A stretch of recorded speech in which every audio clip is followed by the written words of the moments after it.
When my son told me, "You owe us for living here," I didn't argue, I didn't shout, I just smiled and nodded, because sometimes silence is louder than words. And that day my silence carried 40 years of fatherhood, 40 years of sacrifices, dreams and love that slowly turned into a kind of loneliness I never thought I'd know. I still remember the sound of his voice that morning. It was calm, cold, and strangely professional, like a landlord reminding a tenant about overdue rent, except this wasn't a stranger. This was my son, my own flesh and blood. For a long moment, I stood there in the living room holding my teacup, the steam brushing my face. He didn't look up from his phone when he said it. His wife was nearby scrolling, pretending not to listen. My hands trembled slightly, not because of anger, but because deep down I realized this wasn't sudden, it had been coming for a while. I just didn't want to see it.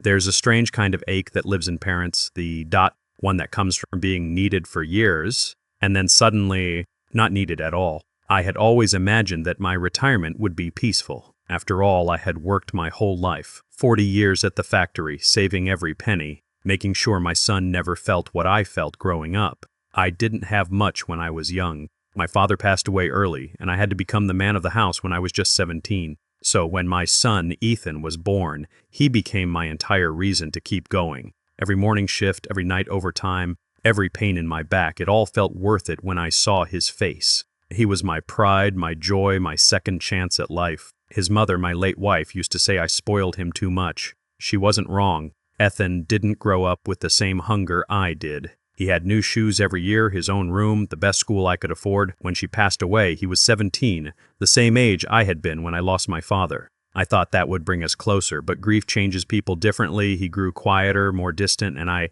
just kept working, trying to fill the silence with something useful. Years passed, he went to college, got a job, fell in love. I was proud, truly proud, when he brought home the woman he wanted to marry. Her name was Haley. She was polite, soft-spoken, and seemed to care for him. I welcomed her with open arms. I remember that first dinner. The three of us around the table, candles lit, laughter echoing through the small house. I told them, as long as you love each other and respect each other, you'll have a happy home.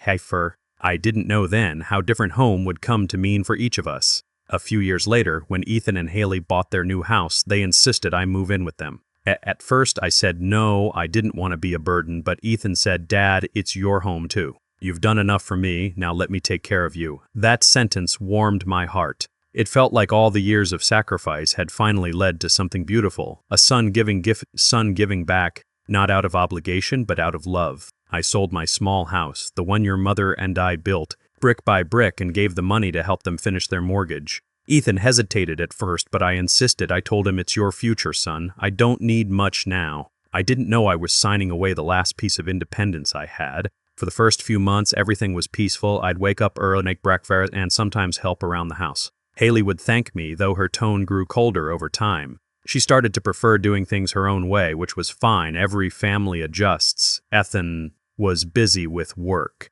We'd rarely talk except at dinner. He always looked tired. But when he smiled, it was still my boy, the one I used to carry on my shoulders to the park, the one who'd run into my arms after school. I tried not to notice the small things, like how my teacup was no longer kept on the table, or how they started locking their bedroom door earlier. Little signs that I was an extra presence, someone to tolerate, not someone to treasure. One night, as I sat watching TV, I overheard them talking in the kitchen. Their voices were low, but clear enough. Haley said, "Your dad's always around. I can't even breathe in my own house." And Ethan replied, "He won't be here forever. Just let it be." Those words pierced me, not because they were cruel, but because they were true. I was old, and I wouldn't be there forever. That night, I turned off the TV, went to my room, and sat in the dark. I thought about all the things I could have done differently. Maybe I'd overstayed, maybe I'd interfered too much. But then I remembered this house was partly built with the money I gave them. I had helped pay for the very walls that now made me feel unwanted.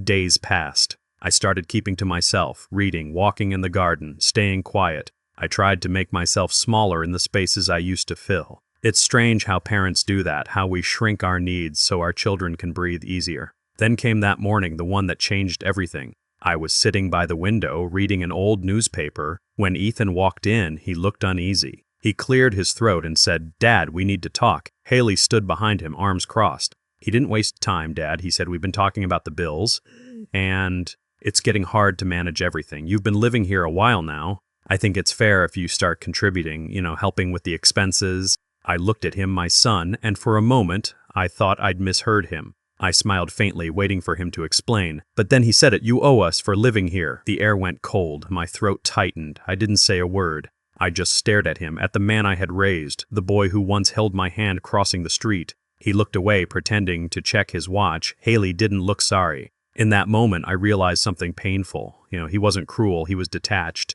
Somewhere along the way, I had become just another responsibility, a number on their list, a reminder of a past he'd outgrown. I didn't argue, I didn't ask why, I just nodded and said softly, "Of course, son." He looked relieved. "Thanks, Dad. It'll make things easier. What an interesting word. After he left, I sat alone for a long time. The sunlight moved slowly across the floor, touching my shoes, and in that quiet I could feel the years pressing on me, all the birthdays, the nights I stayed up when he was sick, the money I saved for his future. And now my existence had become a cost to calculate. That was the day something inside me broke, not loudly, not dramatically, but quietly, like a photograph falling off the wall and shattering when no one's around to hear it. I didn't cry, I just smiled, because that's what old men do when their hearts break. We smile. We pretend it's fine, and we keep breathing. People often talk about the pain of losing loved ones to death, but there's another kind of loss when they're still alive, still right there, but somehow you've already lost them. That's the kind of pain that stays. And as I sat there that day, staring at the window, I realized something I hadn't before. That love, no matter how pure, can sometimes fade quietly into expectation. I didn't move out that week, not yet. I told myself maybe he was just stressed, maybe he didn't mean it that way, but deep down I knew the house no longer felt like home. It was just a place I stayed in where my presence was tolerated. And that realization hurt more than anything he said. In the days that followed, I noticed things differently. The way Haley avoided eye contact, the way my cup was missing from the cabinet, the way Ethan no longer said goodnight. I began to understand that sometimes love doesn't end with anger. It just quietly stops showing up. That was the beginning of the end. The moment when a father's heart, filled with decades of love, began to learn what it means to let go.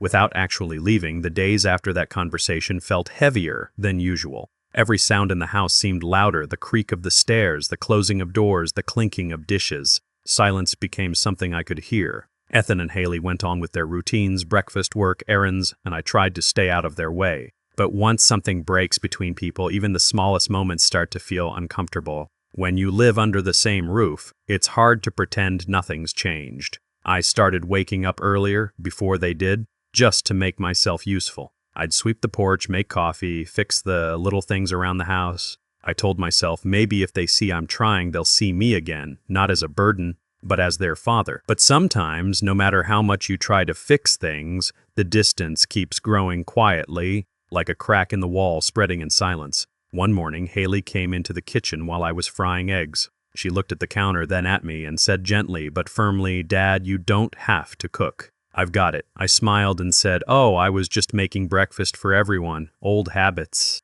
She nodded, but her eyes told another story. She didn't want me there. From then on, I stopped cooking. I started eating alone in my room, pretending I wasn't hungry when they sat down together.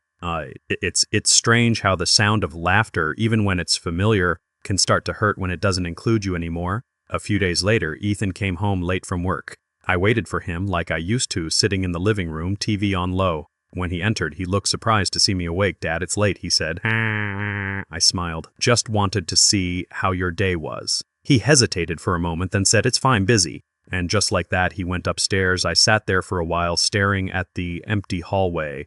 It felt like I was invisible in the house I helped build. I tried to remind myself that this is how life changes. Children grow up, they get busy, they have their own worlds. But this felt different. This wasn't just distance.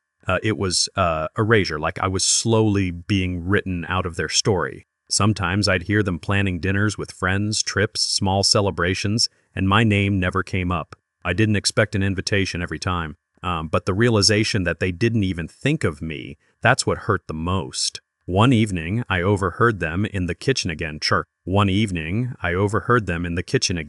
Haley said. "We could use that room for guests." It's the biggest one downstairs, Ethan replied. Dad still uses it, she sighed. Yeah, but he's bearbeiting verily hunting namtish, but he's barely home during the day. Maybe we could rearrange things later. I froze where I stood in the hallway. They were already imagining the house without me in it. That night, when I lay down, I couldn't sleep. I kept thinking, where would I go if they asked me to leave? I'd sold my house. My savings were almost gone after helping them. I didn't have much left except my memories. The next morning I walked to the park nearby. It was early, mist still hanging over the grass. I sat on a bench watching children play, listening to the distant sound of traffic. I saw a young father pushing his little boy on a swing, laughing as the child squealed with joy. And for a moment I saw myself, the same laughter, the same joy years ago. Back when everything felt simple, when love didn't need explaining, I remember whispering to myself, ouch. That day, I went to the old storage box I'd kept in my closet, full of letters, photos, and little things from Ethan's childhood. His first report card, a crayon drawing that said, I love you, Dad, a paper tie he made for Father's Day when he was 7. I held that little paper tie for a long time. The corners were frayed, the colors faded, but the words were still there. I love you, Dad. Kanapan Prashanapati. It's strange how those 3 words, written by small hands, can feel heavier than 1,000 spoken ones that never come again. Over the next few weeks, I tried again. Small gestures, small bridges. I left notes on the counter, dinner's ready if you're hungry. Sometimes they'd reply with a polite thanks. Most times, nothing. I offered to babysit their friends' kids one weekend, thinking maybe they'd see I still had something to give, but Haley said, oh, that's okay, Dad, they'll manage. Her smile would kamaned, they'll manage. Her smile was soft, but final. And that's when I realized she didn't want me to be part of their world anymore. I was a guest who had overstayed. I remember one Sunday afternoon when Ethan and I sat in the backyard. The sun was gentle, and for the first time in weeks, we were alone. I thought maybe this was my chance to talk, to tell him how I felt. I said quietly, son, I hope I haven't made things difficult for you. He looked surprised. What do you mean? I know the house gets crowded and I don't want to be in the way. He sighed. Dad, it's fine. It's just things are tight right now. You know how life is. I nodded, pretending to understand. But in his tone, I heard something he didn't say out loud. You are part of what's making it tight. After that talk, I stopped trying so hard. I told myself I'd just live quietly, not disturb anyone, not cause waves. But inside, a quiet sadness began to settle, like dust that no one bothers to wipe away. The laughter from the upstairs room, the smell of food I didn't share, the weekends that passed without a single conversation, they all added up. And then came the little things, the kind of things that tell you the heart of a home no longer beats for you. My mail started being left unopened. Haley rearranged the furniture without asking. They installed a second lock on the main door. For security, they said, but I knew. Even the dog, once my constant companion, now spent more time upstairs than beside my chair. I used to think love was a bond that never fades. Now I learned it's a plant that dies quietly if you stop watering it. One evening, I accidentally broke a plate while washing dishes. Haley walked in just as it slipped from my hand. She sighed, not loudly, but long enough for me to hear her frustration. I said softly, I'm sorry, I'll replace it. She didn't reply. She just cleaned around me, her silence louder than any words could have been. I stood there watching her pick up the broken pieces. It felt like a perfect reflection of us, something once useful now just sharp fragments on the floor. Later that night, I sat by the window again, watching the city lights blink in the distance. I thought about moving out, but where would I go? Who would I call? Most of my friends had either passed on or moved away. My sister lived in another state, busy with her grandchildren. I didn't want to trouble anyone, so I stayed, because sometimes staying feels easier than admitting you have nowhere else to go. One day, Ethan asked me if I could transfer some money from my pension account just until next month. He promised he'd return it soon. Of course, I said yes. Parents don't think twice when their children ask for help. We give, even when we have little left. That's what love looks like when it's unconditional. It doesn't calculate. But the truth is, sometimes that very love becomes the rope that ties you to pain. Weeks passed, and he never mentioned the money again. I didn't ask for it back. I didn't want to sound petty. Instead, I just smiled when he bought new furniture, a new phone, little luxuries that told me what I already knew, that my help had become a habit, not a gesture. And yet, I couldn't stop helping, because deep down, I still believed that maybe one day he'd look at me and see alert not now. His father again, not just an old man sitting quietly in the corner. As the months went by, I started keeping a journal, not for anyone else, just for myself. A place to put down the words I could no longer say out loud. Each night, I'd write something small. Sometimes a memory, sometimes a thought, like a note. Today, Ethan smiled at me. Just once. It was enough. Or I missed the sound of someone saying goodnight. That little notebook became my only conversation partner. I poured everything into it, my guilt, my love, my disappointment. It was my way of surviving the quiet. Then came another moment, small but sharp. It was Haley's birthday. I had saved up to buy her a gift, a necklace I thought she might like. When I gave it to her, she smiled politely and said, "Thank you, Dad, but you didn't have to." That night, I heard her telling Ethan he doesn't need to buy me things. It's awkward. I sat in my room holding the empty gift box, and I realized how invisible my efforts had become. Even kindness, when unwanted, starts to feel like intrusion. Still, I kept believing maybe things could change. Maybe one day my son would look at me the way he used to. Maybe he'd remember the man who carried him on his shoulders, who stayed up all night when he was sick, who gave up his savings for his happiness. But deep down, I think I already knew the distance between us was no longer physical, it was emotional. And that kind of distance can't be crossed with love alone. There's a strange kind of quiet that fills a home when love leaves it. Not an angry quiet, not even a sad one, just hollow. Like an echo that never finds a wall to bounce back from. That was my life now. Days blending into nights, silence filling every space where laughter used to live, and yet I stayed. Because I was still his father. Because some part of me hoped that one day he'd need me again, not for money, not for space, but for the comfort only a parent's love can give. I remember that morning as clearly as if it just happened yesterday. The air was heavy and the house, my son's house, felt quieter than usual. Even the ticking of the clock sounded louder, echoing off the walls like a slow reminder that something was about to change. I woke up early as I always did. Old habits don't fade easily. I made tea for myself, the way I used to make it for my wife years ago, just enough sugar to warm the heart.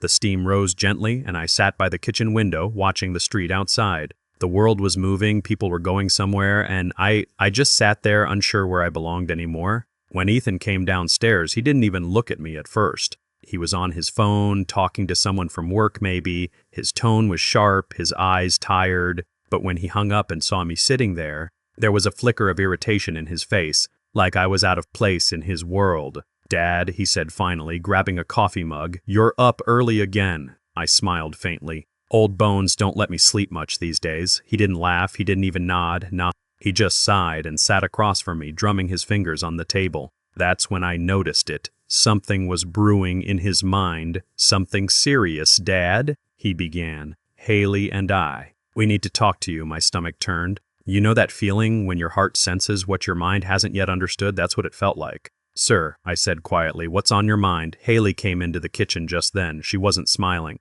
She looked prepared, as if she'd practiced what she was about to say. She poured herself some coffee, sat beside Ethan, and avoided eye contact for a moment. Finally, she looked up. "Your stay here, it's becoming difficult." I froze. "Difficult?" I repeated softly. I didn't know I was causing trouble. She sighed, the way people sigh when they want to sound patient but aren't. "It's not that, exactly. It's just we have bills, Dad. Groceries, the mortgage, and with the new baby coming, things are getting tight." I nodded slowly. "Of course, I understand. I've been trying to help with what I can." I gestured toward the grocery bags I'd bought that week, the repairs I'd done around the house. But she continued, cutting through my words. "Ethan and I talked, and we think it's fair that you contribute something regularly." Her tone was gentle, but the word fair hit me like a blade. "Contribute?" I asked. I thought.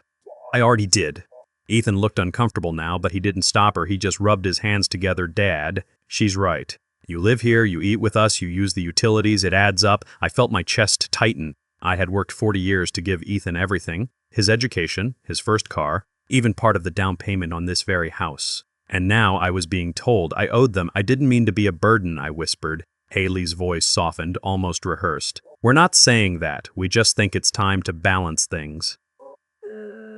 You know, everyone pulls their weight." I stared at the table. The cup of tea in my hands had gone cold. For a long moment, no one spoke. Just silence, heavy and suffocating. That's when Ethan finally said it. The sentence that would echo in my mind for years. "Dad, you owe us for living here." The words cut through the quiet like thunder in a small room. I blinked, unsure I heard him right. "I owe you?" I asked softly. He looked down. "It's just fair, Dad. You've been here a while. We're struggling too." "Hey, I didn't know whether to cry or laugh, not out of anger, but disbelief. All those years of giving, working, staying up late just to make sure he had everything I never did, and now I was a tenant in my son's home. For the first time, I didn't say a word, I just nodded slowly and stood up. My legs felt heavy. I walked to my room, shut the door gently, and sat on the edge of the bed. I looked around at the few things I had left, an old photograph of my wife, a watch Ethan gave me when he got his first job, and a suitcase, dusty, worn, but still sturdy. That night, I didn't eat dinner with them.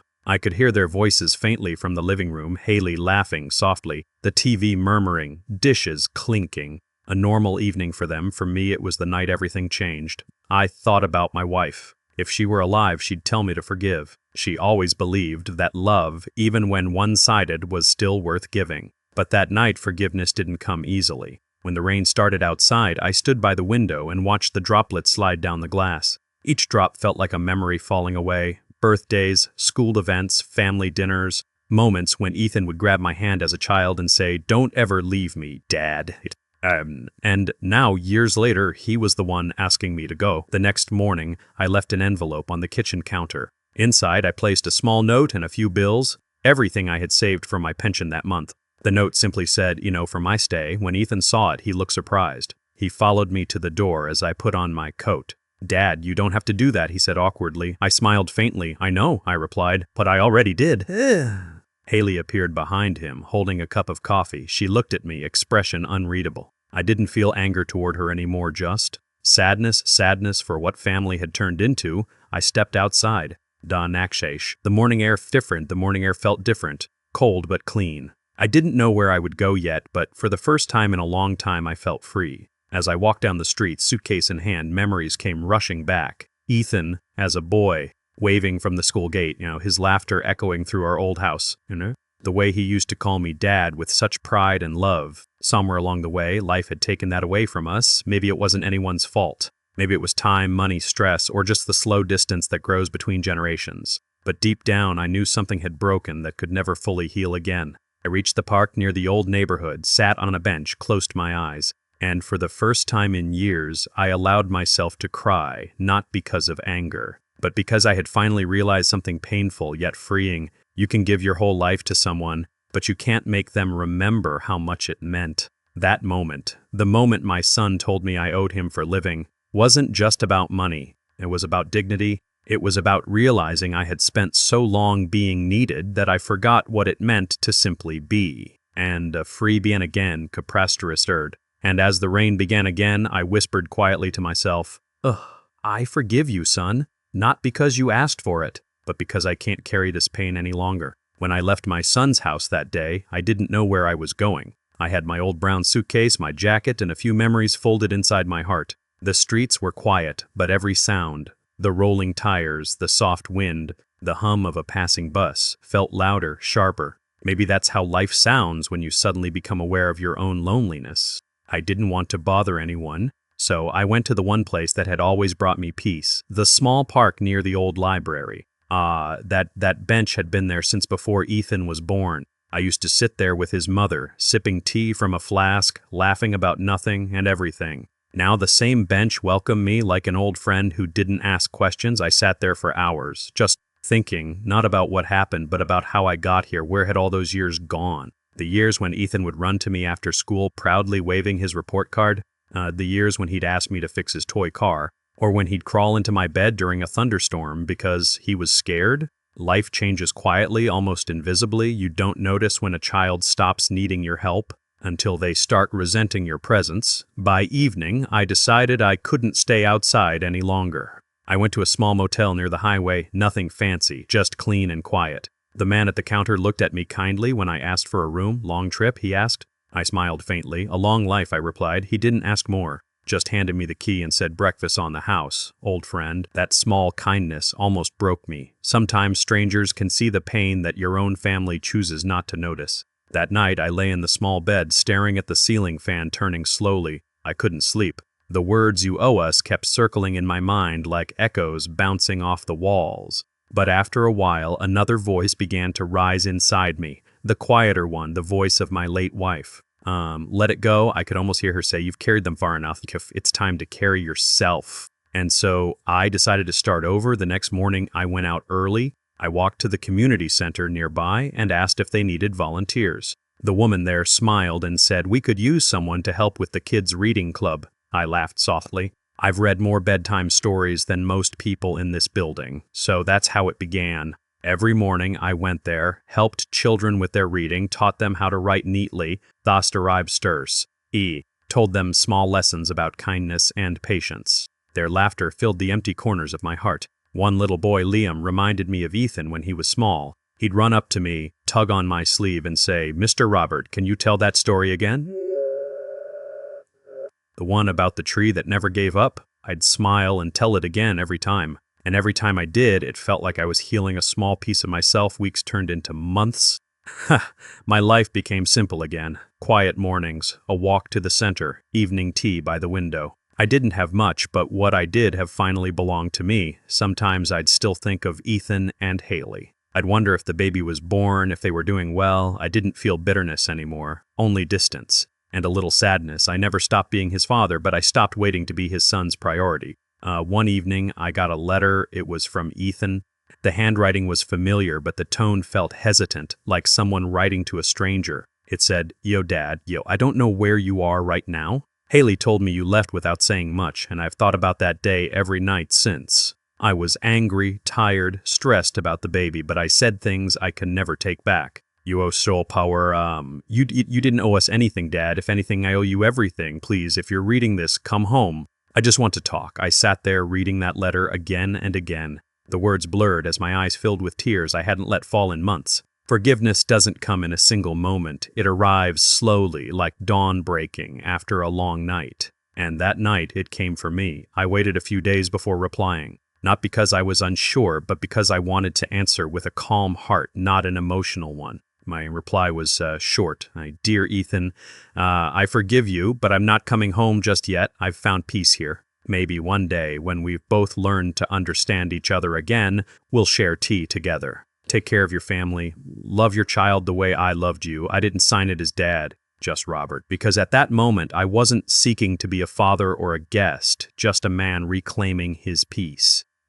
Time moved on gently. The community center became like a family. On weekends, I helped fix things. Broken chairs, old computers, a leaky tap or two. It felt good to be useful again, to give without expecting anything back. One afternoon, Liam asked me, "Do you have kids, Mr. Robert?" I smiled softly. "I do. He's grown now, has a family of his own. Do they visit you?" he asked innocently. I paused for a moment, then said, "Not yet, but maybe one day." He nodded like it was the simplest truth in the world. "They will. Dads are heroes. Heroes always come back." I laughed, not because it was funny, but because hope, even when small, has a way of sneaking back into your heart. Months later, something unexpected happened. The community center planned a family day, parents, kids, volunteers, all together. There were balloons, music, laughter, and the smell of food in the air. I was helping set up tables when someone tapped my shoulder. I turned around and froze. Ethan stood there, holding a small child in his arms, a little boy, maybe a year old.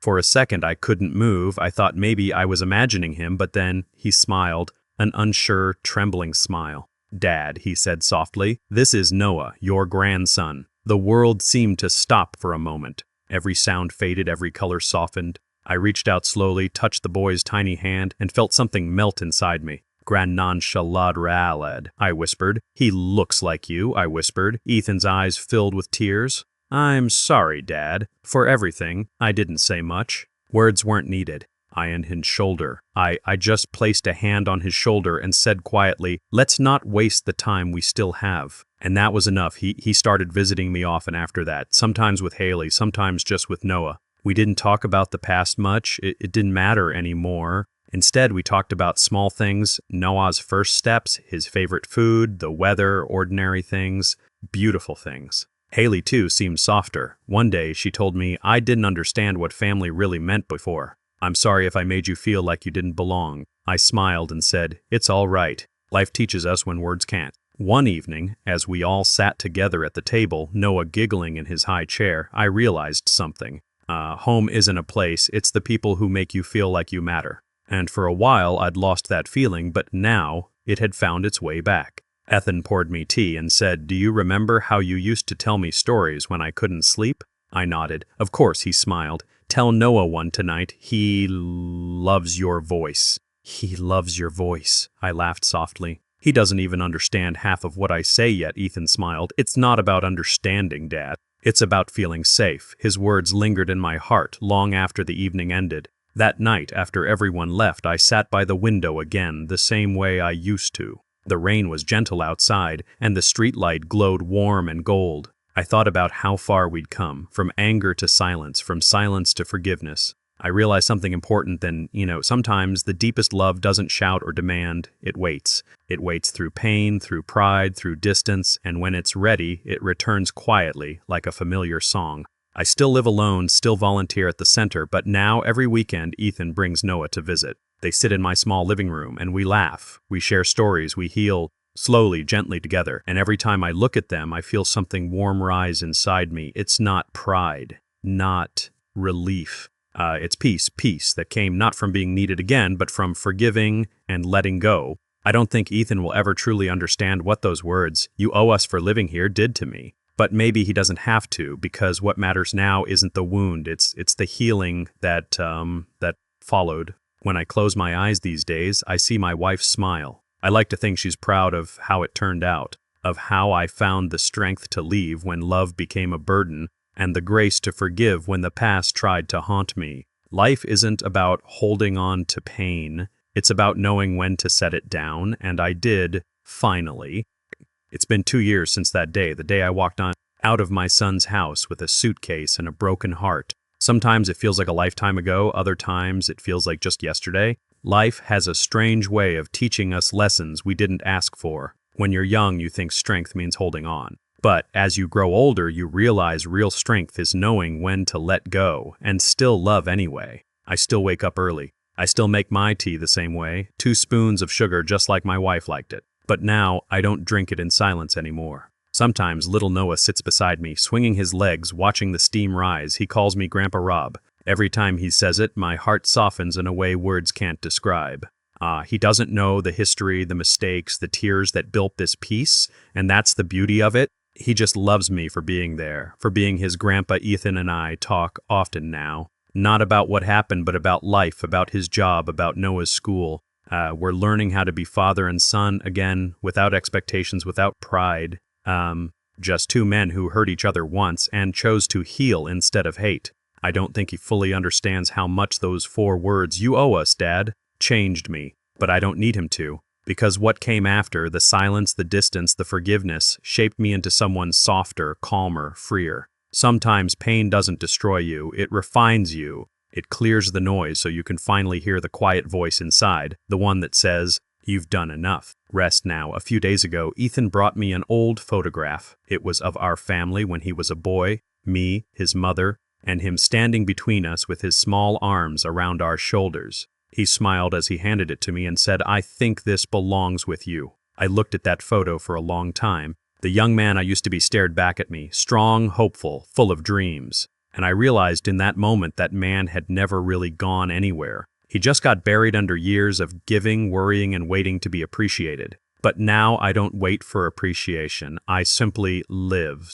Every evening, when the sun sets behind the trees and the sky turns golden, I sit by my window and whisper a small prayer. Not for wealth or youth or even more time, but for peace. Because peace, I've learned, is the most precious gift life can give a tired heart. And if you're listening to this, maybe you've been through something similar. Maybe someone you loved made you feel like a burden. Maybe you've given your all and they forgot to say thank you. If that's you, I want you to know something I learned the hard way, Your worth doesn't fade because someone stopped seeing it. You are not defined by who forgets you, but by how you continue to love even when it hurts. Let go, not in anger, but in understanding. Forgive, not because they deserve it, but because your heart deserves rest. When I look at Noah's smile, I know everything was worth it. The pain, the distance, the waiting. Because in his eyes, I see something pure, the promise that love, no matter how bruised, always finds its way home. So now, when I close my eyes at night, I whisper one final thought to myself. I may have lost my place in their house once, but I found my peace within my heart forever, and that is enough.